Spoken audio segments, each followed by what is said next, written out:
Hello lovely people, I'm Catherine and welcome to this week's journal for all seasons. I've been thinking again about mycorrhizal networks, which are the fungal networks under a forest that connect all the trees in the forest, and yeah, it's quite complicated. There's two books on the subject if you want to know more. I've mentioned them before. One is by Dr. Suzanne Simard, who also, if you are not into reading, has, I think, talks on TED, you know, TED, Suzanne Simard, and this book is called Finding the Mother Tree, and she was one of the pioneers of discovering this fact that under the forest floor are these fungal networks that transmit nutrients and information and so on, connecting the trees within the forest. And then following on from that, this is a more recent book. Sorry, a noisy lorry going past. It's bin day. Monday's always bin day, unfortunately, which is when I make these videos. So apologies for outside noise. This is called Entangled Life by Merlin Sheldrake, and this has got a whole chapter on the mycorrhizal networks, which I've marked here, and he calls it wood wide webs, which was a phrase coined by Nature magazine when Dr. Simard first published her findings. I think it was back in the 90s, it might even have been the 80s, anyway. And then he has all kinds of other stuff about fungi as well, which is just fascinating. The subtitle is How Fungi Make Our Worlds, Change Our Minds and Shape Our Futures. Absolutely fascinating if you're interested in that kind of thing. Otherwise it's probably dull as ditch water, but I find it absolutely fascinating. So I've been thinking about that because I've got a plan for a larger piece, a stitched piece, at some point in the future, using eco prints and natural dyed cloths representing the woodland above the surface and this entangled life below the surface. So that's made me get these books out again.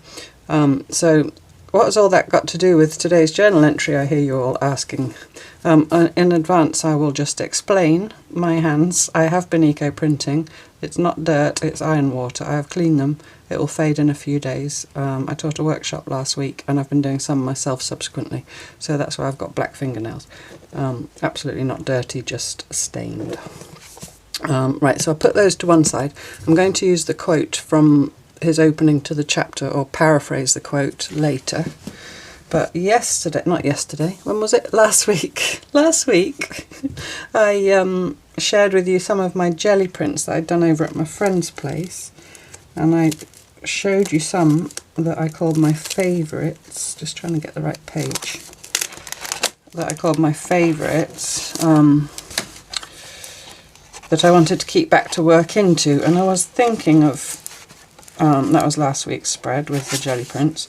I was thinking of working with pens and pencils into it, and thank you so much. Somebody in the comments suggested that because this was acrylic paint, it was my friend's acrylic paints, that if you wanted to work over acrylics with water-based medium like colouring pencils or whatever, you could use clear gesso if you had such a thing.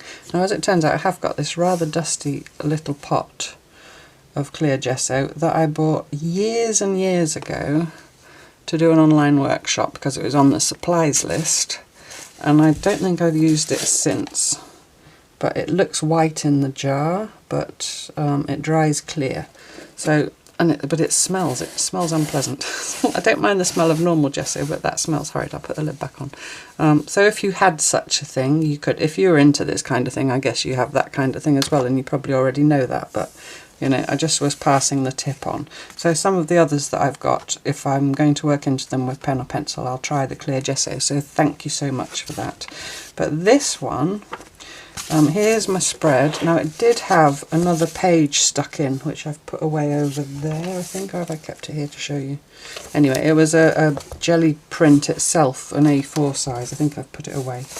And I took it out because it argued with the colours. So I ripped it out and it tore my paper here. So I black gessoed over where it tore this black paper. So I'm left with this kind of black and gold, shall we call it? I don't know, tan, coffee coloured spread.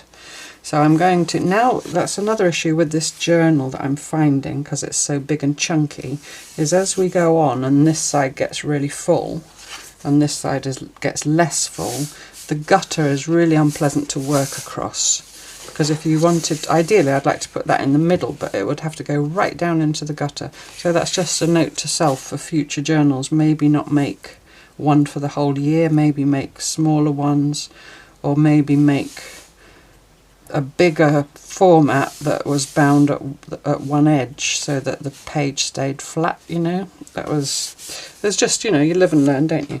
So anyway, I'll have to work with what I've got because I'm committed to finishing this journal, filling this journal up. So I'm going to put this on this side and then write my quote on that side rather than work across. But obviously your journal might be different. So I've torn this one up, or not up, but out from its white border. And this was the one that I said was a bit Clarice Cliff-esque. And these are definite trees, although they weren't intended to be. I was just making marks and a horizon line and so on. And I liked it because it's got this large area of the underground part.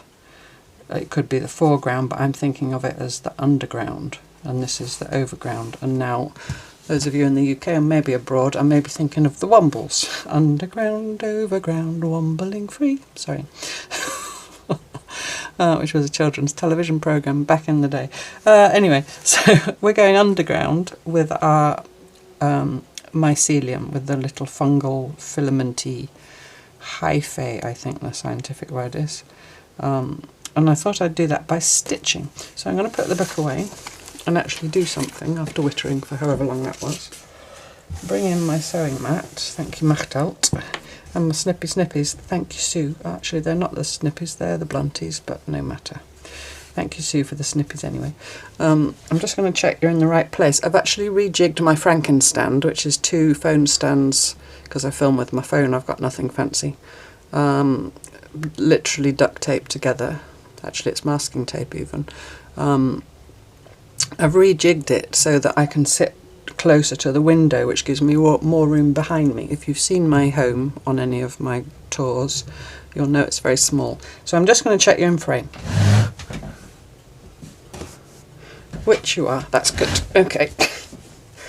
But it's much more comfortable for me. I can get my chair in and out without hitting the back of the sofa. So yeah, I just kind of, you know, articulated it right back into the corner and just changed the angles. Anyway, stop wittering on, Catherine. They don't want to know about your Frankenstand. I'm going to do some stitching into the paper down here for starters. So I'll go into my orts. I thought I put some threads. Oh, yes, I did. I thought I put some threads by, and there they are inside my journal. So I've picked these colours. This kind of, I guess, to represent the roots, and then these paler colours to represent the hyphae. I need something more white as well, I think. Yeah, I thought last week after, you know, it got quite personal with my poem and emotional and all that. This week we'll go back to an idea, you know, as kind of an idea of, you know, that's out there and not in here, because that part of that, and I'll talk more about that. I'll do and talk at the same time.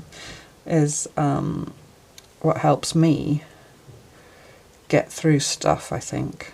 So this is how I'm connecting it to self-care. I need my.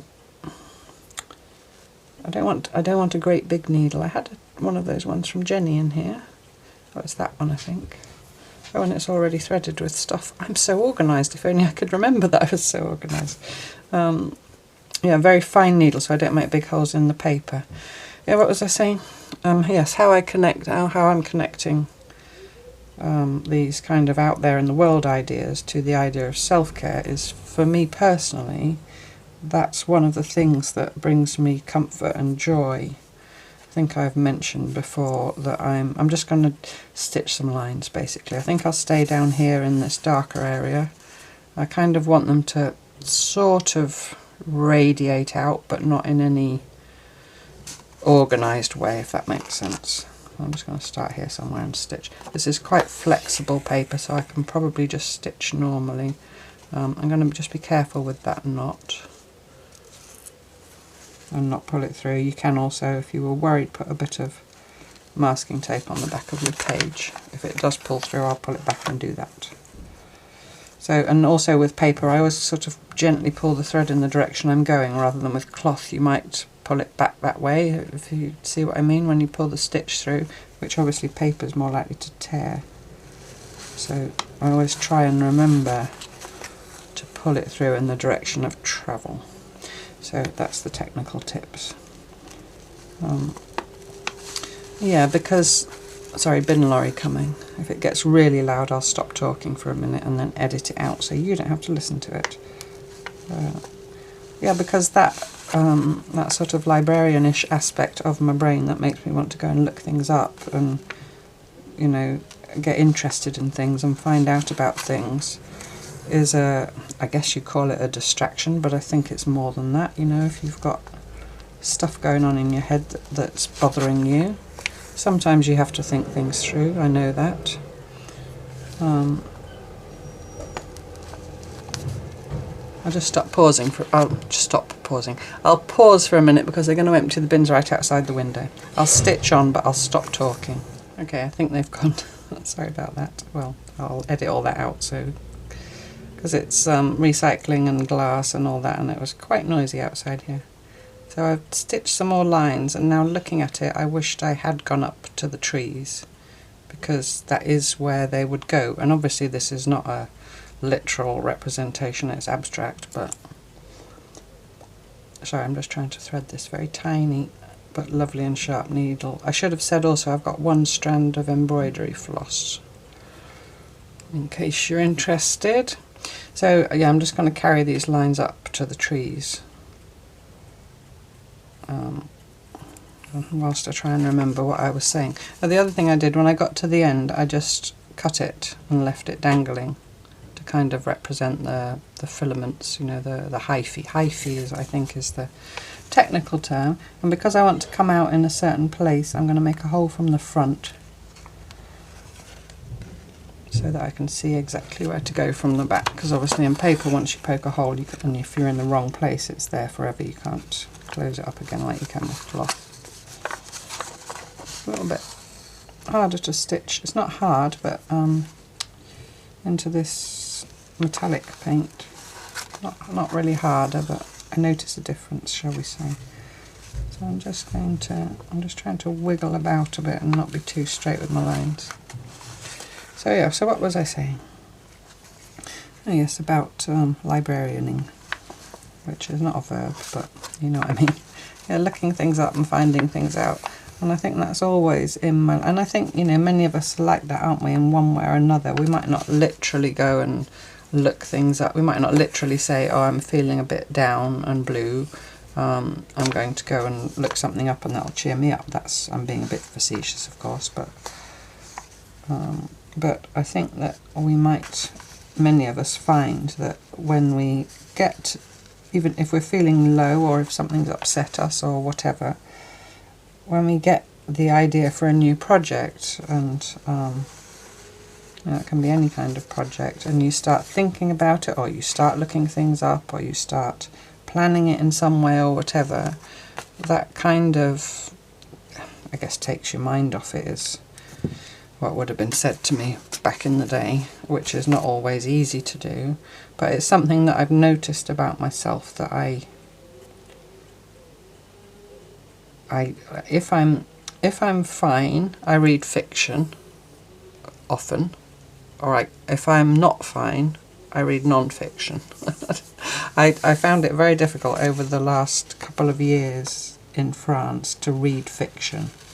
I think as well, I don't know, it depends on the type of fiction, I suppose, but things kept triggering me in the fiction that I was reading, you know, whatever it was.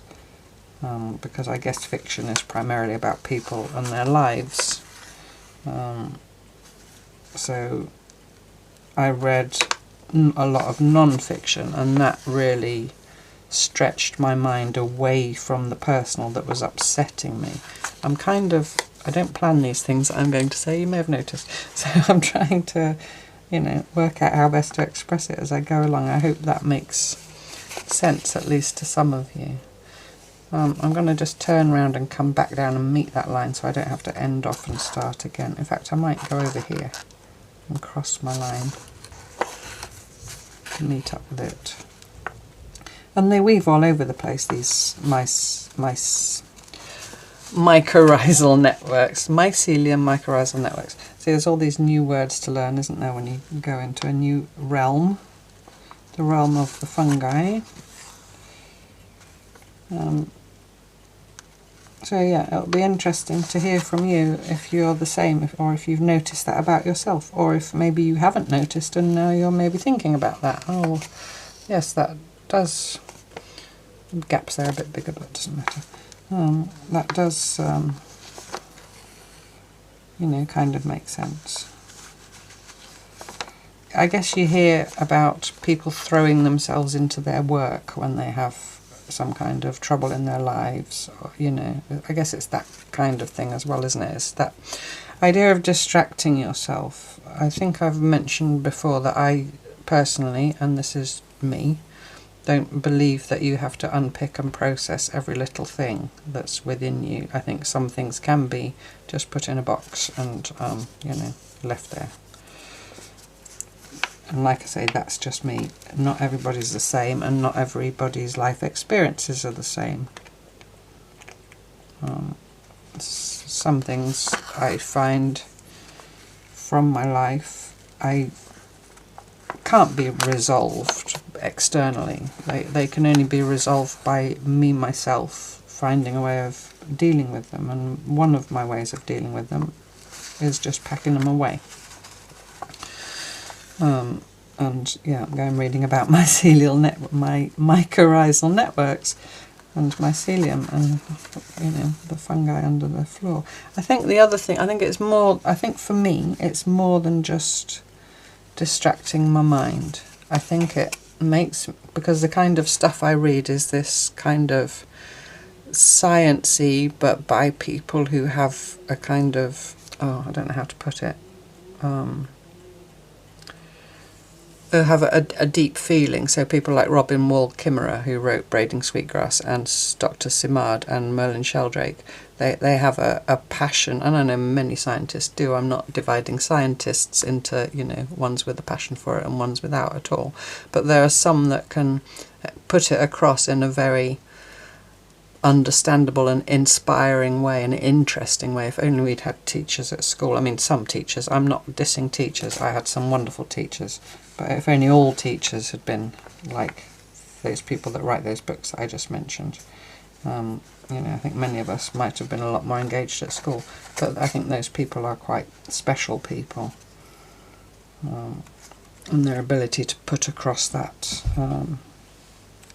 their love of their subjects in such a way that makes you, it's a joyful experience learning that stuff for me. You know, it's fascinating, it's interesting, I find it beautiful, and also it engages me with the natural world, which I think is important. And I'm thinking back now to a comment from one of you, which I completely understood under, I think it was one of the Coverlet of Comfort videos, maybe last month, when I talked about your place in the family of things. Now I've pulled my knot through. I'll make a double knot. I think it was that she felt completely unengaged with the natural world, and except for in a negative way, you know, as a human being, the effect that we have, the negative effect that we have.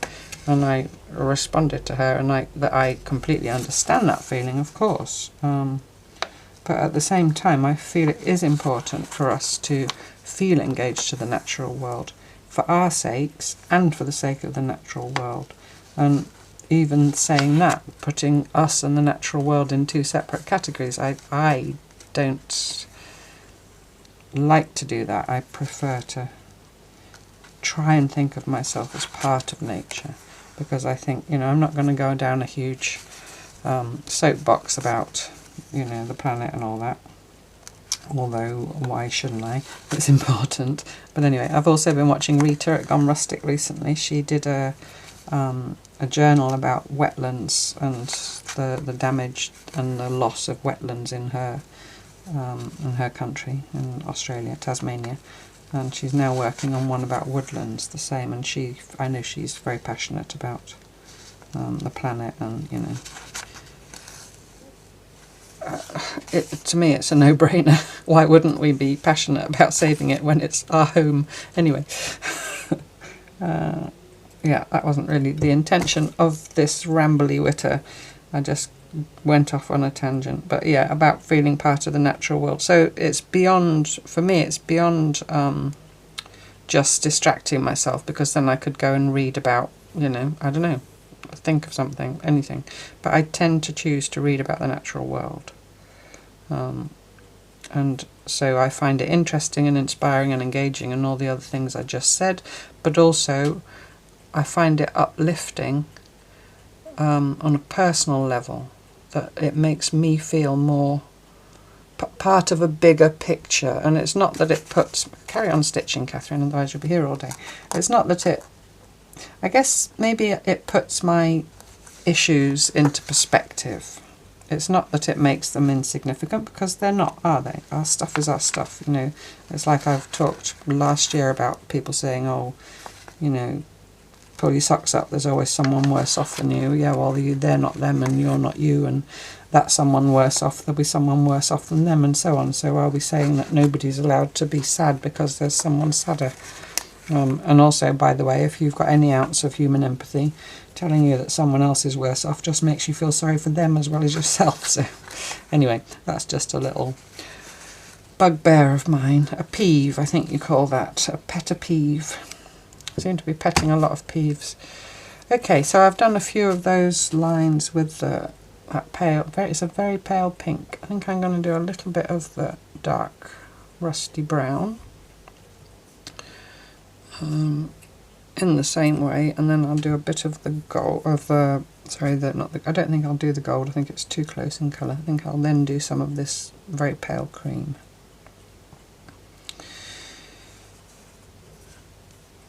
So yeah, so that was my thinking about reading up about stuff, me with my, what I call my librarian brain, and I know many of you are the same, like to find things out, are interested in things. And that what those things are varies obviously from person to person, but with me a lot of it is to do with nature. Sorry, trying to thread my needle again, done it. Because I love being in nature, I love walking in the woods, being on the beach. I'm an eco-printer and a natural dyer, so I engage with nature in that way. So in that sense you go deeper into the chemistry of the plants. And I've done that for 12, 13 years, something like that. And again, librarian brain, I've done a lot of reading about it. I wanted to know as much as I could, learn as much as I could. So I've been and studied with people who know what they're talking about, and, tried to understand the chemistry and what's going on. But that's just me. Other people are happy to do it and just say, ooh, that's pretty, and, that's absolutely fine. I'm not... As ever, I'm not judging anybody, but for me, I like to understand things. And in the understanding of the things, I become more enamoured of them, more in love with them. That's literally what enamoured means, I believe. And I think now as I approach a year, the first year of living alone, after 20 years of not living alone, discovering things like that, or things like that coming up to the forefront of my mind and going, oh yeah, that's why I do that. I think that can only be helpful. Sorry, there's an annoying fly that keeps landing on me. He's part of nature as well, or she.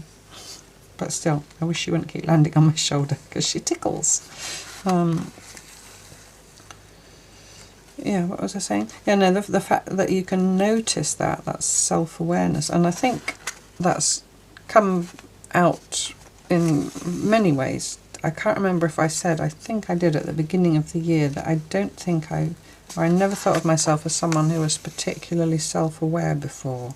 And that's why this journey this year, through this journal, and through the coverlet, and through all the other stuff that I share with you, it's all connected, as is everything. I think I just kind of pootled along for better or worse in the past, and felt sad or angry or, you know, low or whatever, and sometimes wasn't even aware of it until someone around me said, "What's the matter?" Or more likely, "What's the matter with you?" in a tone, you know. Anyway, we're not going down that road. So to be aware of when you live on your own, I mean, obviously there are friends that I see, but it's different, isn't it? If you go out with friends for the day, you can put on a jolly face. I mean, obviously I have, well, not obviously, but I do have friends that I can talk to seriously about serious stuff if I need to, and, you know, friends who can talk to me likewise. But it's not the same as living 24/7 with someone who sees your every mood, and, you know, you can't, do you hear what I'm saying? So to suddenly find myself living on my own after 20 years, which largely has been positive and joyful, and not only because it's better than my situation before, not only because of that. I actively am coming to love it, living on my own. And I know many, many of you who have been through similar experiences in your lives, or have lost partners, you know, for other reasons, have said the same thing. And I don't know if it's a woman thing. I know I've read studies, and I know there are guys here. Hi guys, hello guys. So, you know, maybe if you are a guy watching or listening to me and you've got this experience of living alone, maybe you could, if you felt like sharing in the comments, say how it is for you. But I think I've read studies that show that single women are the happiest out of all the potential groups of people, you know. Single people and people who are in relationships. If you take an overview of all the possibilities within those groups, single women living alone are the happiest. How they judge happiness, I don't know. How they measure, you know, I have no idea. But I'm pretty sure I've read that. I can't cite my source, going back to the science. And certainly here, anecdotally, as they say in the comments, many of you have said that you're in your element, home alone with your pet, if you have one, or pets. Although I wasn't very happy again at 5:30 this morning. That is becoming something of a habit with Master Fred. Waking me up by coming into the room and trashing things, or trying to trash things. My neighbour says that her cat jumps up on her, or is sleeping on her bed, but comes up near her face and gently dabs her cheek with her paw when she wants her breakfast. But that's a girl cat. And again, I'm doing a dichotomy thing, aren't I? Fred, on the other hand, comes under the bed and scratches the carpet, which he knows I don't like him doing, because it's not good for the carpet. And he goes right at the head of my bed, so it's literally under my head. And if that doesn't work, because I thought, well, I'll try and ignore him, because maybe if I ignore him, he'll stop doing it. He'll realise it's not working. Then he jumps up on top of the wardrobe and goes in. I've got a big basket in there with some of my stitch journals, which I have had a bit of a sort out in here, and I've got a half-empty drawer, so I might move them into the drawer, because that's what really gets me up, because he will ruin them. You know, if he's scratching at the edges of the pages, he's going to tear them all, and I don't really want that. I wouldn't mind, but when I get up, every single morning when I get up, there are biscuits in his bowl. It's only that he wants his wet food. So it's not that the poor little boy is hungry. No, if he was hungry, he could eat the biscuits. He wants the wet food. He wants me up, and he wants the wet food. Yeah. And then he has his wet food, and he's now stretched out on the sofa on Stella's, I'm just looking, yes, he is still there, on Stella's sheepskin. Stella's on the floor next to me here, fast asleep. Anyway, he's just being a cat. I don't really hold it against him. He's just being a cat. He doesn't have any thought for my beauty sleep. So, have I said enough about all the other stuff? I can't even remember where I left off before I started talking about Fred. About living alone. Yeah. So, and I know that's not the case for everybody. I know some people are lonely on their own and prefer to live with somebody, and that's awful. But speaking for myself, I am much less lonely now than I have been for a lot of the last 20 years. And as I am now approaching this milestone of on the 8th of September, it will be a year to the day that I moved in here. Although actually I left in July and I went and stayed with my friend and had to find somewhere to live and all that. But since I moved in, certainly since the beginning of the year, I've kind of had September the 8th in my head as the anniversary, if you like, of my single life, because that was when I actually moved in here and slept here for the first time. As I approach that, I'm so grateful that I'm in the state I am. I had no clue how I would fare.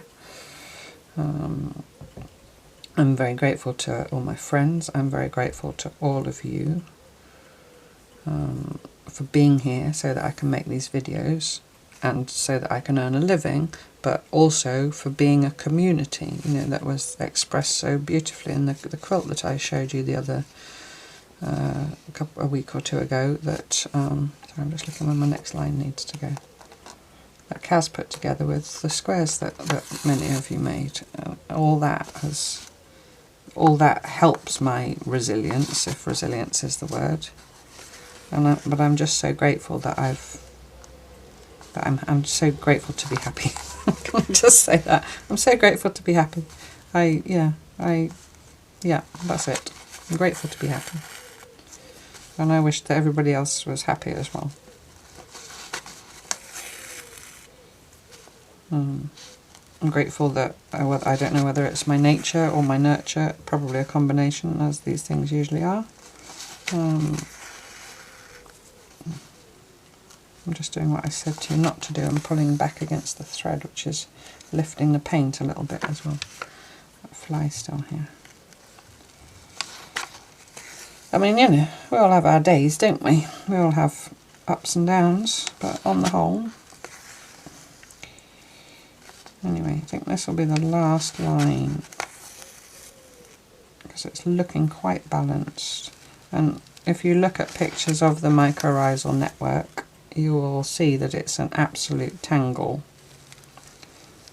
This is very sparse, but it's just a representation. Like I said, I don't even think I'm going to put the other. I think I'm going to call that enough. Right, so let's put that to one side. I do want to ink the edges. Of course I do, because I tore it. Put the page back. Flip my shoulder to get rid of the fly. I'm just going to check, because I'm in a new place, that it's in the right place. Move it up a bit. There you go. So I'm just going to ink. Ink and thread don't really mix. Where's my little dauber? Thank you, Maria. All these things, my snippy snippies, my mat from Machtel, my dauber from Maria. It's just little gestures of love all around. And that sounded a bit sappy, I think you would say, but I just feel so looked after by you all. And I'm being a bit careful because this is a little bit fragile. And I don't really want to ink my straggly bits. I could have inked before I stitched, I guess, but then I was a bit worried that because this is not archival ink, I'm using the brown. It's, the Tim Holtz Distress ink. But it would have come off on my hands. Not for the state of my hands, obviously, which are already in a state, but for the state of my stitching. I guess it doesn't really matter if I get a bit of ink on the threads. I'm only getting rid of the white edges where I tore it.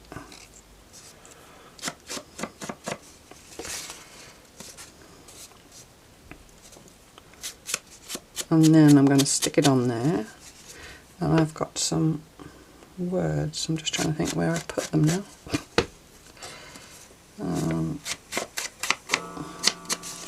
I had some words out of my word tin.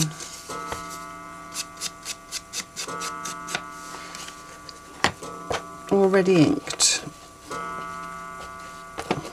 I'll just have to have a look for them. Hang on a sec.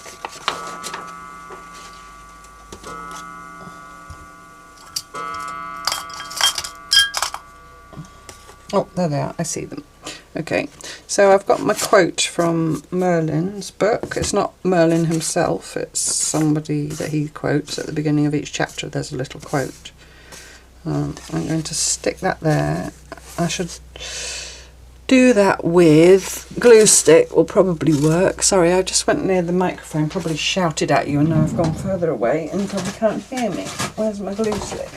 Glue stick and a bit of paper to glue on. I'm just going to be very careful of my knots that I don't pull anything.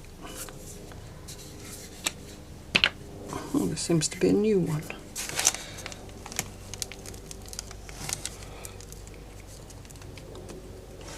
I don't really want to get glue on the dangly bits if I can help it.